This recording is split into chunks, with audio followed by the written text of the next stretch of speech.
So today we start another series of Mind Sparkle series in which we call upon successful people who are on the verge of getting a big success in their career, who have gone all out through their own effort, who have carved out a niche for themselves in the society and on the verge of providing role modelship to others also. So providing this platform, today we have with us, we are happy to announce Dr. Saher Mehdi. She is a scientist, a biochemist, as well as a most important thing which I liked about her profile is her entrepreneurship ability. In fact, we have been meeting scientists and individuals who are very well versed in their field and they are doing wonderful work in the organizations for somebody else. But here we have a person who has excelled not only academically in her career, right from Oxford days. She did her postdoctoral qualifications from Oxford. And in fact, she got a Young Scientist Award also from that, if I'm not mistaken, her bio. Then she went on to produce a lot of papers and had connections with Uppsala University in Sweden, as well as KU Leuven in Belgium. These are the top universities of the world. So we can say that she has a very big international outlook as far as academic profile goes. And if we look deeper into her profile, what mesmerizes us is the fact that she has that capability to take on risk. In this age in which generation of business, generation of employment, and generation of economy is the prime concern for any society. And if a scientist tries to take up that challenge of cudgel on their behalf itself and to invest the academics as well as the intellectual ability and the risk associated with career as well as with the money, then it's a great welcome change for the society. And I'm very much happy to host today Dr. Saher Mehdi, and she is a co-founder of WellOWise healthcare startup which specializes in chronic diseases. In fact, you will get to hear a lot of these names in this age in which healthcare is one of the prime concern of society, the government, everybody is concentrating on healthcare. So all those listeners who are there, you have a very wonderful lecture series waiting for you. And today you will be delighted to know that you have a person whom you can also ask about entrepreneur ability, the ability to take risk. That's why our topic for today is turning adversity into advantage. In fact, whatever difficulties you are facing, there is two ways of looking at it. Either you surrender it, or you vanish, or you take on the adversity and turn into an opportunity. So that's what in this post-pandemic world, people are thinking about turning this adversity into advantage. And we have none better than Dr. Saher to tell us how you people and the people like us can certainly turn our intellectual ability and our capacity into advantages in these troubling times. So without wasting any time, I will invite Dr. Saher Mehdi to please enlighten this audience, and the platform is yours. Dr. Saher, please welcome. Thank you, Mr. Qasim. I really thank you for the very kind introduction. And I don't know whether I deserve that introduction or not. But yeah, certainly my CV or things that you can find about me on internet are all positive. And they don't talk about the drawbacks or the pitfalls that I had on my way to achieving those successes. So thank you for that kind introduction. And I would also like to thank you, Mr. Qasim, for this wonderful initiative. And I think it's a great thing, a great platform where young people can learn from not just the success stories of people, but also from their drawbacks and how did they overcome their failures. And I also thank Mr. Qasim for thinking me worthy of this platform.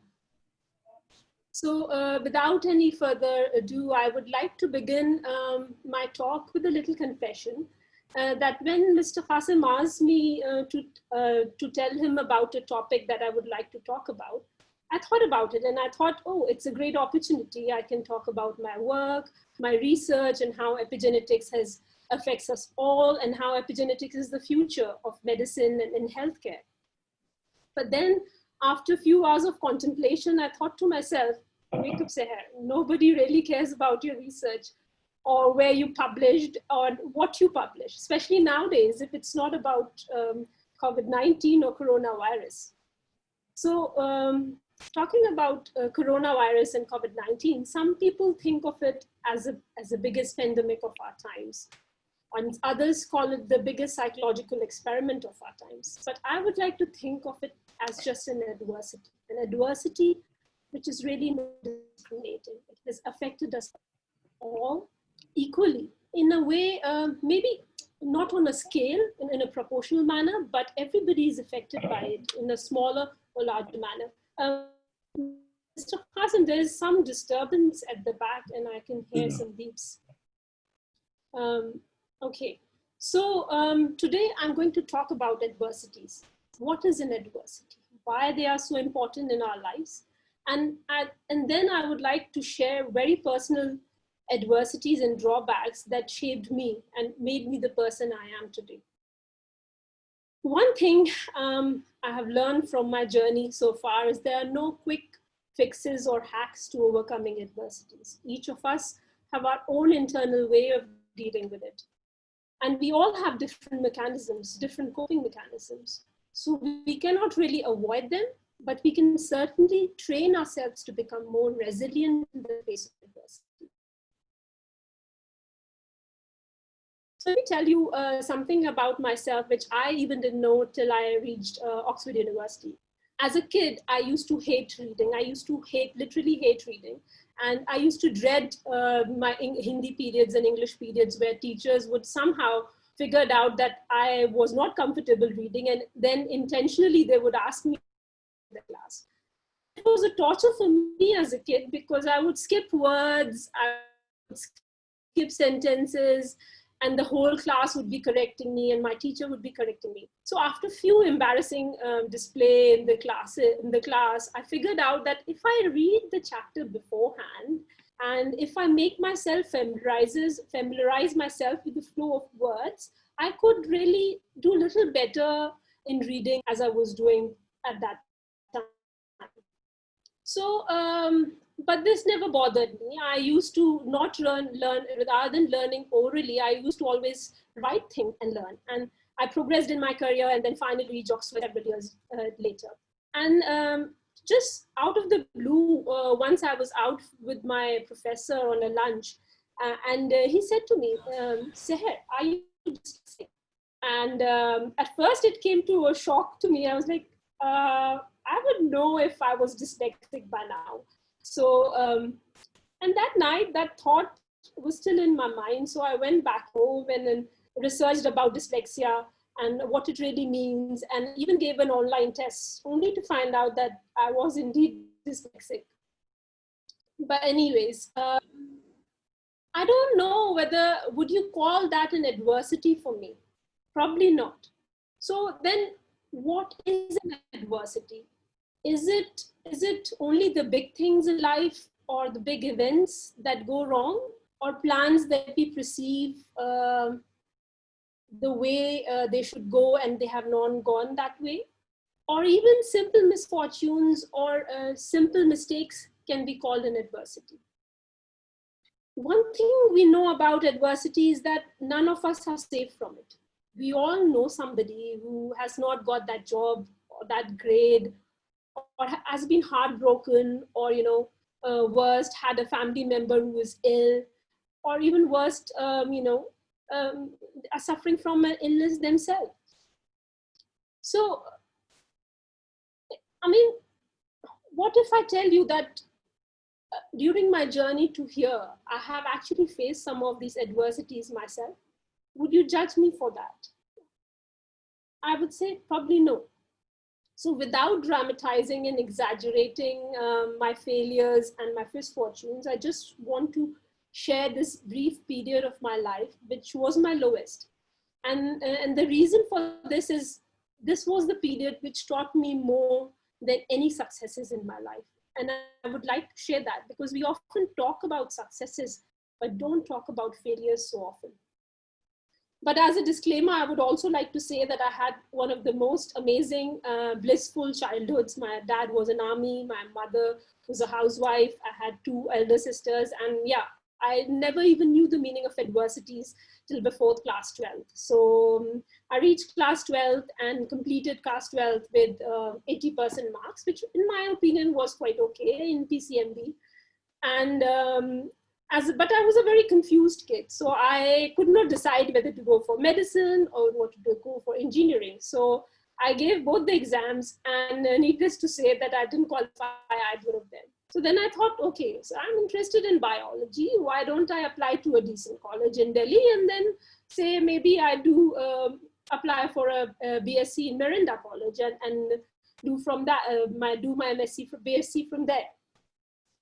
But little I realized that my 80% was not good enough for Mirinda College cutoff. So finally, I ended up doing bachelor's from Lucknow University. And it was about the same time that my dad retired from army as well, took a premature retirement from army because he had a massive heart attack. And my mom, who I really look up to as an exceptional woman, because while my dad was in army and in the field area most of the time, she brought up all three of us without any, us knowing any of the adversities that they were facing themselves.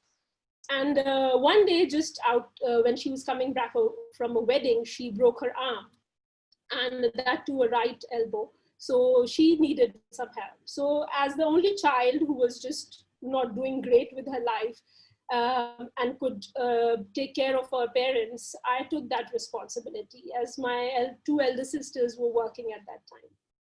So even during my graduation, I used to often skip classes and, go only to do the practicals. But somehow, maybe, because of my interest in biology, I passed it with flying colors, or also to say at least with the first division. And as soon as I was like in my last year, a few of my friends were giving civil services exams. So I thought, why not, I can only fail, so there is nothing to lose. Why don't I try, give it a try? And you wouldn't believe, I gave the pre's and I qualified for it. And I thought, yeah, this was my calling, I was meant to become a civil servant, and all these, hiccups that I had earlier in my life of failing in medicine and, engineering exams, it was all because I have to become a civil servant. But little I know what future had in hold for me. My father passed away the same year, and within 2 months, my mother passed away as well. And that was, I think, and there I was, 21, with no parents, no career, little money in the bank. And after that, I said, okay, that's enough. I had already had enough of my life. And what's the point? Why should anybody, after going through so many adversities, think about, life in general or be positive? So after a few sad and dark months, as the time passed, the pain faded, and I kind of put pieces of my life back. And within a year, exactly a year, I went to UK to pursue my master's in biotechnology. And that was also not an intentional reason. I wanted to do master's in biotechnology, but I chose to go to UK because that was actually cheaper for me than doing any course in India. I was getting 80% bursary, and the rest of the fees was paid by one of my uncles who was in UK at that time. So I went there and I loved the course, and to support myself, I took up a job in a local supermarket where I was shelving medicines in a pharmacy department 3 nights a week. And during the day, I would attend the classes. But somehow, even I was so busy and working hard, this all made me feel quite well and up about the life. So while pursuing my master's, I passed my master's with flying colors, with distinction, and published my first paper ever as well. And I started looking for PhD opportunities. So I must have applied for, say, 50 applications and got offer from 2 universities. One, Durham, where I was offered a position the same year, and from Cambridge, where they told me that I have to go back and come back next year for the session, because they run courses in advance and all the places were filled for this year. So then I thought I didn't want to go back to India, and I joined Durham as a decision. Durham I got a Vice Chancellor Scholarship, and that's where I was awarded the Young Scientist Award as well. And I think the credit goes to a lot to my PhD supervisor, who taught me that not every time things will go as per your expectations. And I think PhD also teaches you that a lot of time you make an hypothesis that will not go right, but then what do you do? How do you use your creative thinking to get out of the best out of the things when they don't go your way? So my PhD was over, and then I went to Oxford. And I was there for 5 years doing 2 different postdocs or 2 different research projects. One thing that stands out about Oxford University is that is the place, it's a place which helps you figure out the difference between good and excellent. And it also opened my mind to exciting opportunities outside academia. I took up entrepreneurship courses and tech transfer courses, some intellectual property courses, and I kind of was making myself aware, what can I do next? I'm working in one of the best universities in the world. What is next? So, but at that time, I don't think I had enough confidence to, go out and establish my own lab, or maybe, try myself out of the academia. So I thought science is the only thing I can do best. So let's just stick to it. And I went and applied for independent fellowship in Uppsala, where I was studying role of stress in aging. And you would think that, you have been to UK and you've been to universities and you have learned all, and you know, what more can you see?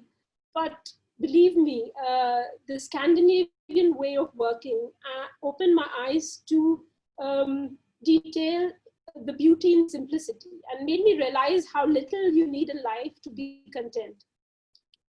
And my supervisor there, I was super impressed, and I would regard him as my mentor, was a German fellow who was full of perfection in everything he did in his life, to an extent that he had 2 little kids, and he would still, end up coming to office 9 every day, and, managed to see the 15 postdocs or 15 people that he had in the lab every week, and still was a happy, successful man. So I looked up to him as a mentor. And it was this time during my Sweden, when I had a lot of time, because the Swedish system gives you a lot of holidays. So I opened my mind to other opportunities outside academia and started consulting few startups there on science topics. So I took up a remote working opportunity in London with a startup called Clappo, who was basically aggregating ingredients for big food companies and stuff. So in a way, this opportunity opened my mind that one day I could have my venture, I could have a venture of my own. So after Sweden, I knew that I wanted to do something more than just good research. I wanted to see the application of my research. So I applied for a few opportunities, but I wasn't still probably ready for taking the dip and going out of academia and finding something and building something for my own. So I went to Belgium because it was it was an experimental cardiology lab, and there I wrote a project which was investigating how you could repair or revive the regenerative capacity of a failing heart.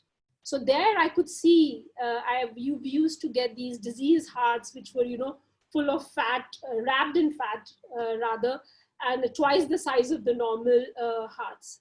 And day in and out, we were doing all these molecular studies on them and looking them under the microscope and getting the cells out and all that. And I thought to myself, how sometimes, and often within my colleagues as well, we used to think, how do these people ended up here, How did they become so sick that their heart, they ended up turning so sick and here? So I started researching about the gaps in the research and how we can, prevent diseases before onset. And I had still had like 3 years left in my contract, but in 2018, I quit my job at Leuven and came back to India after 14 years to start WellOWise, along with my friend who I knew since my PhD days, Manish. So yes, WellOWise is basically an application of my research and learning. And I feel it is just a beginning of a new chapter in my life, because I know that being a founder of a startup is not a straight path. It will have all its ups and downs. But because of my past experiences, I know that whether I will make it or break it, I will come out to be a stronger person on the other end. And sometimes I also wonder that would I have ended up here if I didn't had all those adversities in my life? And after thinking a lot about this, only one answer comes to my mind, that whatever I made of myself or of my life, it's not because I overcame these adversities in my life or because I found a way to work around them, but it is because rather I learned to live with them and make them my strength rather than weakness. So when you hear my story, do you think that I would end up, maybe you can ask me in these questions or tell me that, do you think that without adversities, I would have ended up here? Maybe or maybe not. But as Albert Einstein once said, adversities introduces a man to himself, and surely it did that for me. So if you dig deep into stories of any successful person in sports, science, business, you will find one common theme of how they overcame their failures and drawbacks and perfected their skills despite of their adversities and drawbacks in life. We all have some tough decisions to make in life. We all have tough times in life, sometimes driven by our choices and sometimes driven by our circumstances. But only those who learn from their drawbacks and use them as a tool to perfect their skill are the ones we hear about. So, but turning adversity into an advantage is not an easy task. First of all, you need tons of perseverance, passion to pursue your dreams despite of all the adversities in your life. You need an appetite to swallow and digest your own flaws and talk about it as they were your strengths.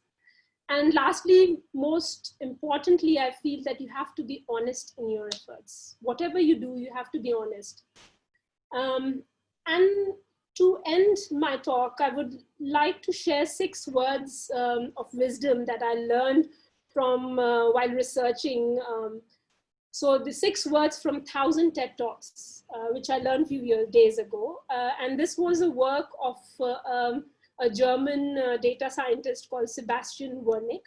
So he took up a task of summarizing 1,000 TED Talks. And to my surprise, the 6 words that can summarize 1,000 TED Talks was, why worry when you can wonder? So that's all from me. Thank you. Thank you very much, Dr. Saher Mehdi.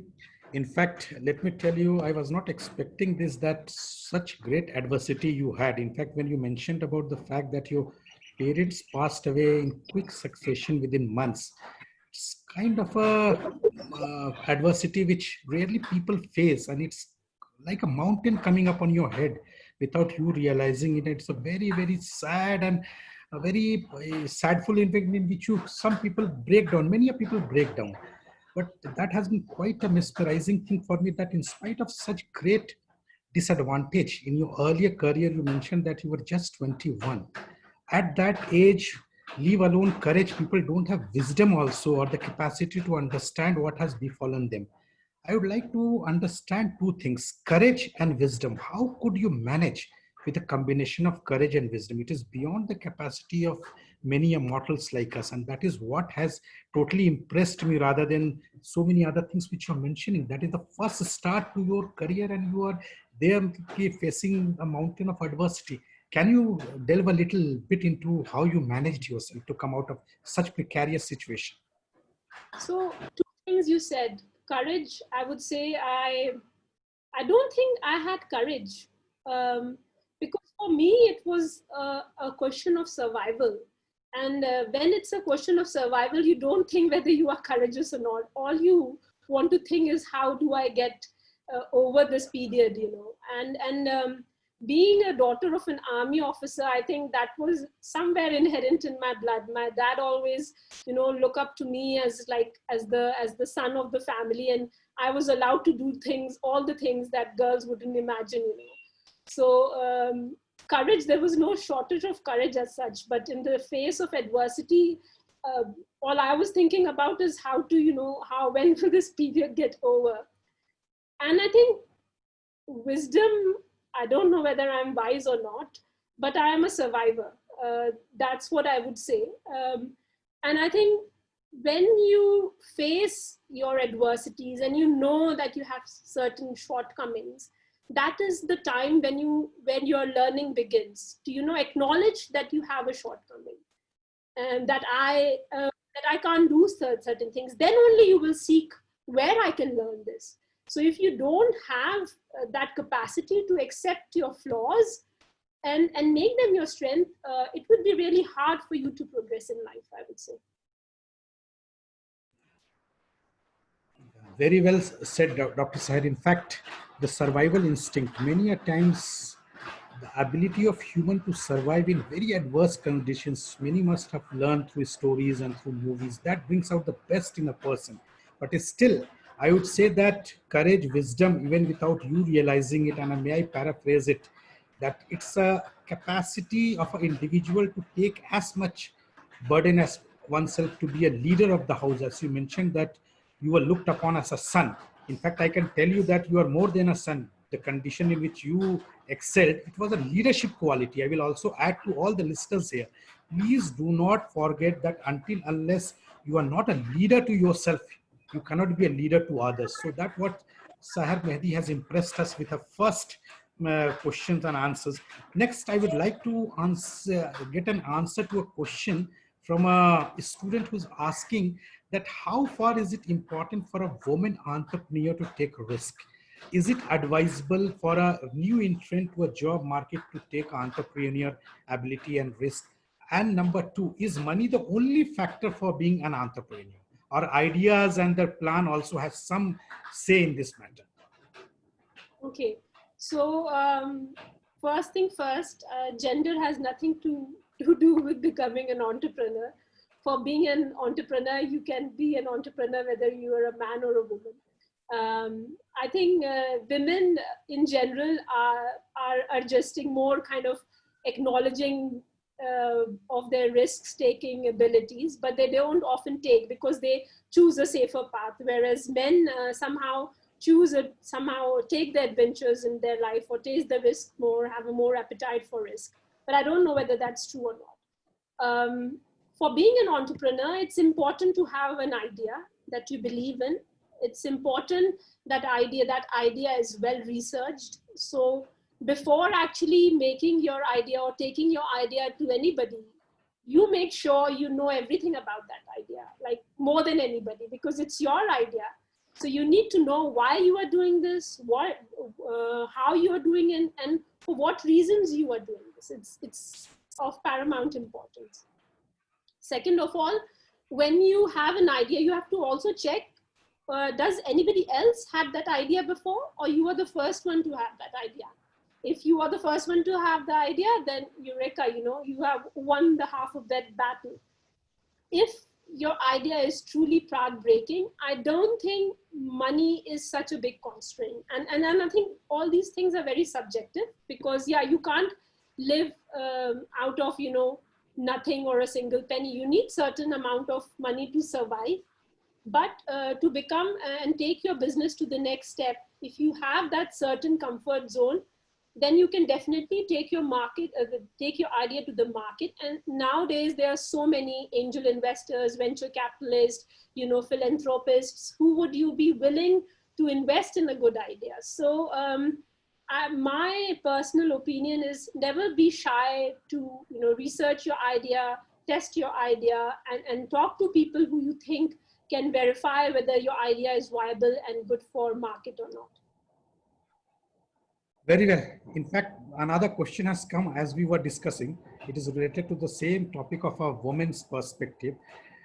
One candidate is asking that anyway you had a background in which your father was an army officer and you had some middle class or upper middle class background. So that would also have been a factor in your emergence as a successful person. But what would you advise to women who are especially coming from those background in which monetary as well as social, economical and other traditional factors are weighed against them? What would be your advice? Would it be the same easy as you had, or they need to do something different to emerge as successful women? It's a totally perspective from a woman angle. Okay, so yeah, I mean, I had, as I said, I had a very blissful childhood, and quite my, yeah, I had a well-off backing, so to say, and my upbringing. But as a grown-up, I struggled because my father was the only earning member, and he was feeding 4 other women in his life. So when he passed away, I was little with very little money and resources and stuff. And also, so to say, there is extended family, but I don't know how much you can rely on your extended family and friends. So for all the women out there who, are somehow, think that they are bound by the boundaries of their family, or they don't have enough money, I would say that before taking entrepreneurship, the challenge or the adventure of entrepreneurship, you have to become independent.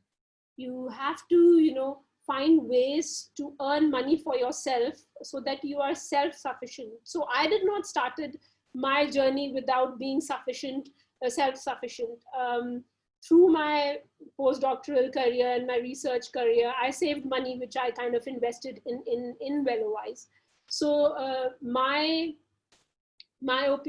basically my opinion to them, or my advice to them, is to first become self-reliant, support yourself, save up some money, because yeah, I mean, you can go to all these investors and funding agencies, but to be able to get there, you need to be comfortable or at a certain level of comfort to take that plunge. Yeah, in fact, with the kind of ideas which you are giving for saving, it's a very new concept. I would like to note this point for all the people who are listening.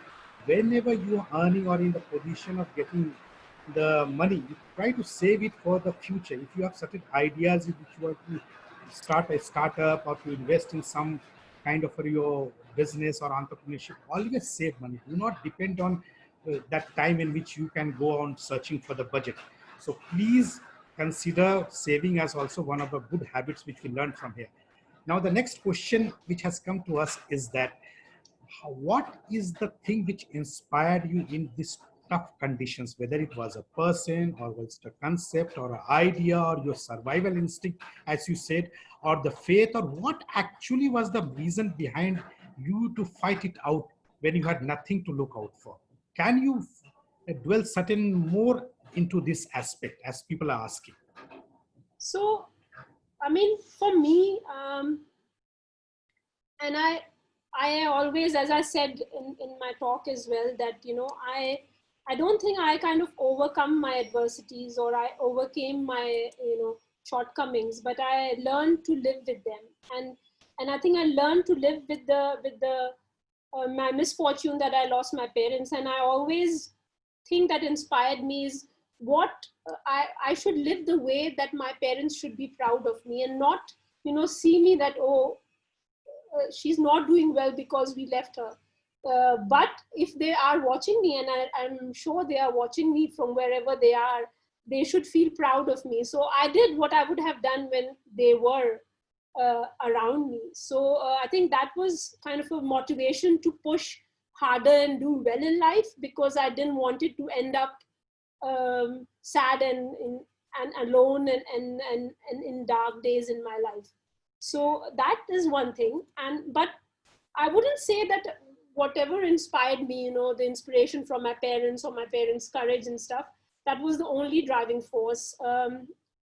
Wherever I reached in my life is not really alone. That uncle who paid for my master's, 50% of my fees, my supervisor during my PhD, my friends who have been with me since my early PhD days, my supervisor in Uppsala, and sometimes even somebody who's not so good to you, and some of my supervisors or people who are not good to you are also a source of inspiration for you, because they make you feel like, okay, what is missing, why are these people like this, and they teach you that you don't have to be like them. So I think all these people have a huge effect on me and kind of shaped me to be the person I am today. Yeah, Dr. Saher, in fact, what you said, in fact, what I understood it is, I can put in a little perspective for the students. It was a well said. In fact, you are saying a very nice concept in which, rather than fighting and wasting your energy in fighting the adversity, create your opportunity in such a big way that the opportunities become much, much bigger than the adversity. And in fact, that is one of the route to success. Seeing problem in a, rather than shortening a line, you create a line which is much bigger than your obstacle line. So that was a point well taken, and it's a very good concept for all of us to imbibe. And continuing with those things only, I'm asking a specific questions from a student who says that he or she is an undergraduate MBBS student and like to do research in the field of oncology. What are the prospects in this field, and what are the prospects in healthcare in post-pandemic world? This is my question, second one. So I have clubbed these two questions for you to answer, since it belongs to one sector only. Okay.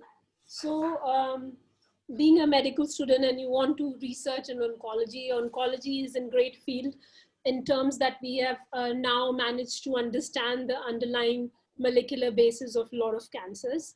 And epigenetics, and I have to say and talk about genetics and epigenetics, is kind of the future of medicine, so to say, because rather than putting people in boxes that, okay, you are a breast cancer, you are a pancreatic cancer, and you are a oral cancer patient, now doctors are looking at individualized medicine, or what we call today as precision medicine, which basically looks at your genetic makeup, which genes that you inherit from your parents, or you have because of your not so good lifestyle, or because of your environment, you have are not working the way they should work. So there is a great scope of oncology, and I think precision medicine is the future for oncological research. And if you want to pursue them, and then please try to focus on uses of precision medicine and application of precision medicine in oncology. The other part is Mr. Qasim's question, that how do we deal with this, the post-pandemic atmosphere or healthcare? What will be the future of healthcare in post-pandemic era? And I don't think that this thing will go away so easily.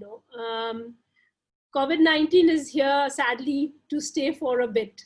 And today only I was reading that some researchers in UCLA have found that once, even if you have a coronavirus today, then within 6 months you can have it again, because your immunity that you develop, or the antibodies that you develop, might not be active or might not save you from future infections. So even if we have a vaccine by the end of the year, so as people are saying, or by next year, we would need a more sort of a sustainable, longer way to deal with disease before it kind of starts.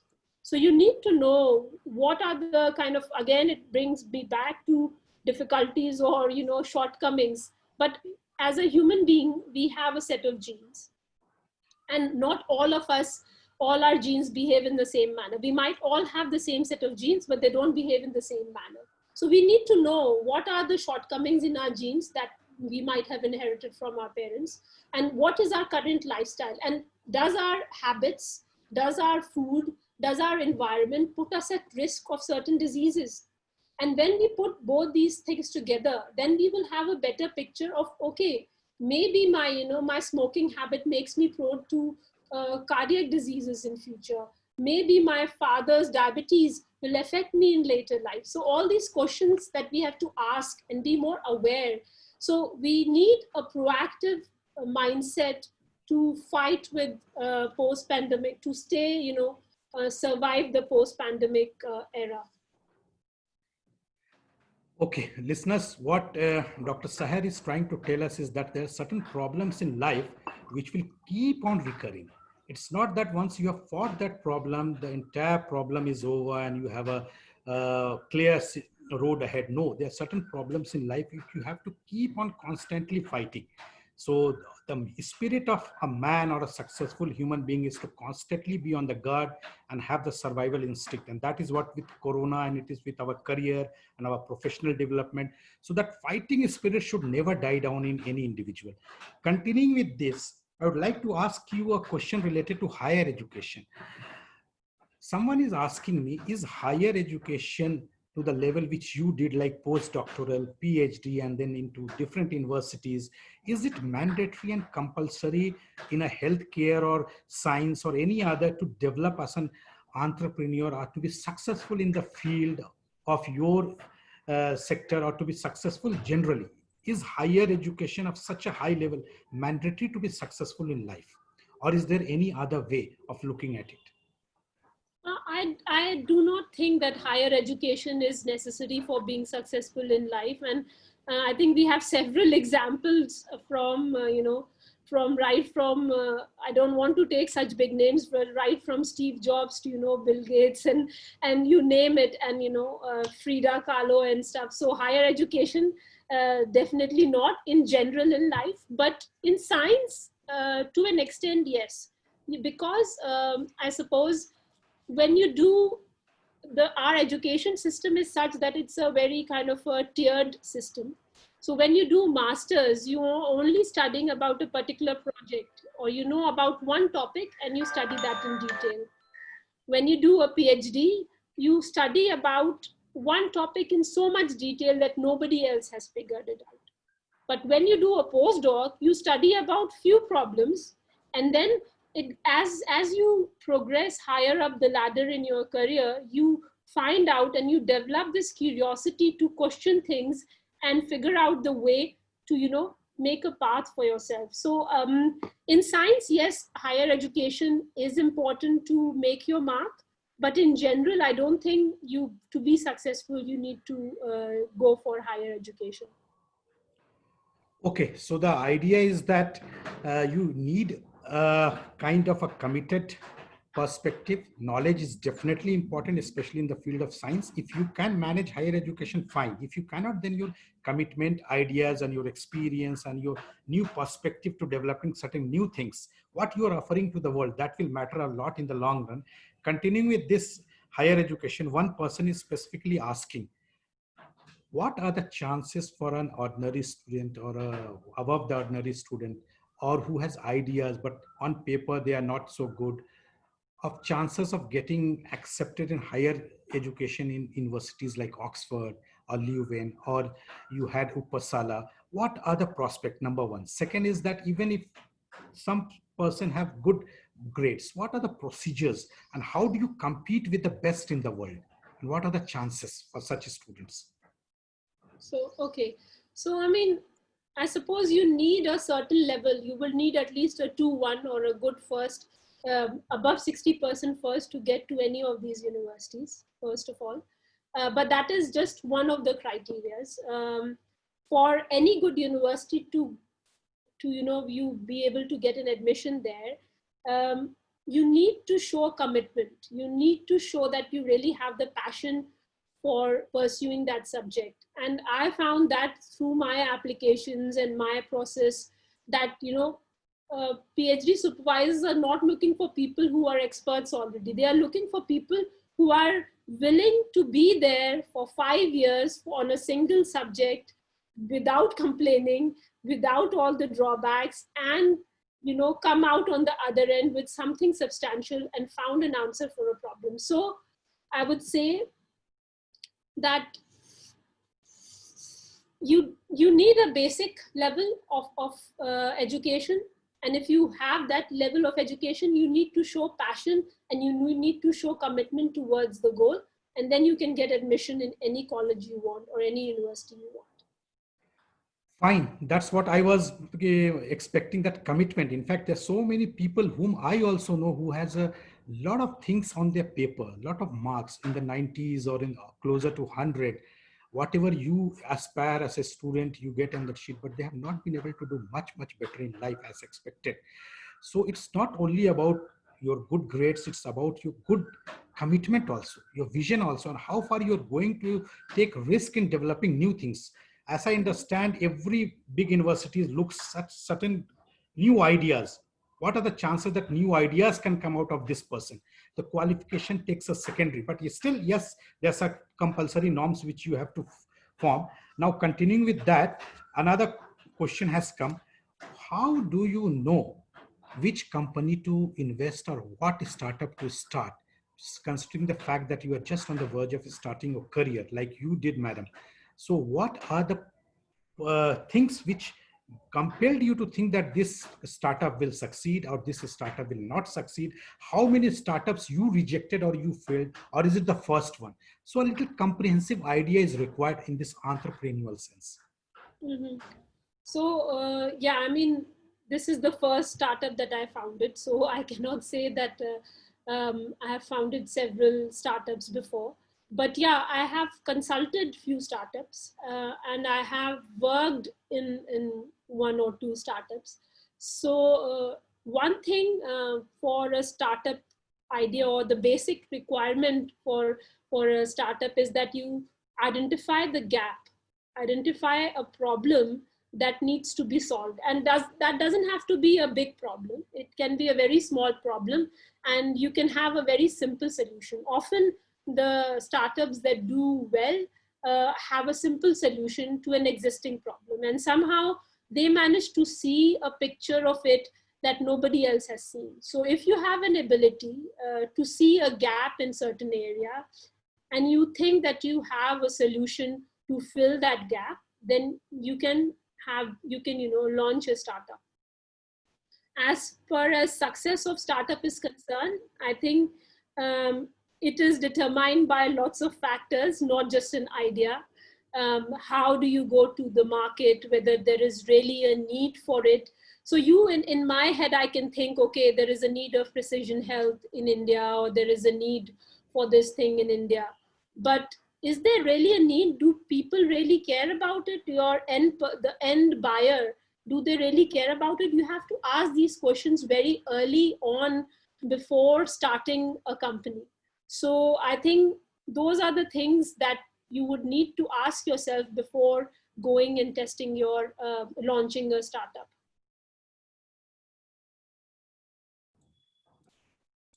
Okay, Sahar, Dr. Sahar, in fact, there are a lot of things, questions coming up regarding this startup. So I think a lot of things have been covered regarding startup. I will go to another question, which is, as usual, our last question before the session ends. And the question is that what is your parting message to all the aspirants, or all those people who are listening out here, how to be successful, how to overcome your adversity, and any other thing which you like to give them the final advice before they leave this session with a fresh memory, and for the career out there, they want to imbibe those messages in their path. So over to you, the final parting message from you. So the final parting message from me is do not worry about the little difficulties in your life.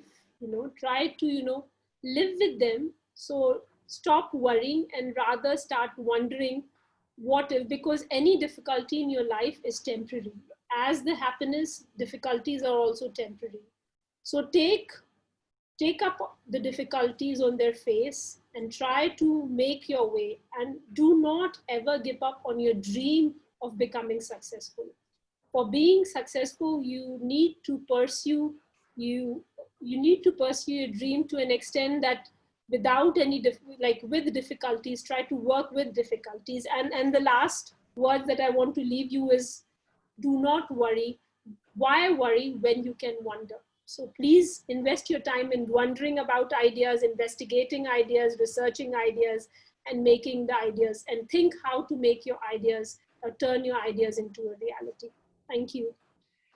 Absolutely mesmerizing. Dr. Saher, it has been a wonderful session. I may tell you, there are so many technical questions which you answered, and there's so many philosophical as well as sociological questions which you answered to all our listeners. Let me tell you, the parting message has a very important message for all of us, including the listeners. Never give up. If you give up on yourself. You give up on the ideas, the passions, the commitment which you have in your store. Everybody has that survival instinct into them in which they can fight till the last. So the idea is never to give up on your hope and your mission. And second thing is that what we learned from this session is that adversity can be converted into advantages. Age does not matter. Our speaker, Dr. Saher Mehdi, was just 21 when she faced a mountain of adversity. Any man could have broken down, and her career or his career would have taken a different turn altogether. So the idea is how you treat the problem. The problem is not so important as it is made out to be. Our attitude, our perception to problem is what makes a man successful or unsuccessful. So this has been a wonderful talk, Dr. Saher Mehdi, and in fact, we are indebted to you for giving us such a precise insight, just like a scientist, not wavering here and there, to the point with precision. You have been answering all our questions, and we have been thrilled to host you. And in future, it would be our pleasure to bring you again so that we can have a panel discussions with people like you, or a solo again on a different platform altogether. Maybe a lot of people are typing about how to get into big universities, what are the prospect, technical questions they are asking, which probably are there in the website, but they want to hear from you. So next time we may try to bring you here. And before closing, once again, I want to thank you, all the listeners and everybody, for a wonderful evening today. Dr. Saher, anything from your side? Thanks a lot, Mr. Qasim, and thank you all for giving me this opportunity to talk about. This is the first time I talk about myself in such a personal manner. Only few of my close friends know about these adversities, but somehow today I wanted to share this story and give you all a personal flavor of what is this like to come to the other end. And especially nowadays, we think, in this economic climate, that everything is dark and gloomy, and how will and when we will get out of the other end. Believe me, this is temporary. Everything is temporary. You will get over it, and you will come out flying on the other side of this. Thank you. Thank you, Dr. Saher. Everything is temporary. In fact, our session is also temporary. Every good thing has to end, even if bad things will end. So with this thing, I end this beautiful session. And once again, we'll catch up with you. And Dr. Saher also, you left us mesmerizing for the day. Thank you. Thank you very much. Thank you, Mr. Qasim. Thank you.